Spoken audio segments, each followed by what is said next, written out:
વેસ્ટમાંથી test બનાવવાની secret recipe. શું તમે પણ તરબૂચની છાલ ફેંકી દો છો? તો આ વિડીયો જરૂરથી જુઓ। અહીંયા આપણે તરબૂચની છાલ છે તેને સારા પાણીએ ધોઈ અને લઈ લીધી છે।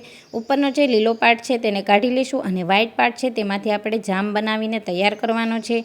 તેમાં કલર માટે આપણે અહીંયા બીટ લઈ લીધું છે। આપણે આમાં કોઈ પણ જાતનો કલરનો ઉપયોગ નથી કરવાનો। બીટ આપણી હેલ્થ માટે પણ બહુ સારું છે, તેની પણ આપણે છાલ કાઢી લઈશું।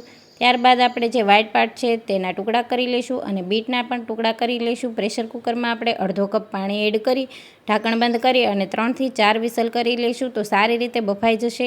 ત્યારબાદ તેને આપણે મિક્સર જારમાં એડ કરી દઈશું અને તેનો પલ્પ તૈયાર કરી લેવાનો છે। પલ્પ તૈયાર થઈ જાય એટલે આપણે તેને કડાઈમાં એડ કરી દઈશું। તેમાં અડધો કપ ખાંડ એડ કરીશું, સારી રીતે મિક્સ કરી દઈશું। તમને આમાં એલચીનો ટેસ્ટ પસંદ હોય તો એડ કરી શકો છો।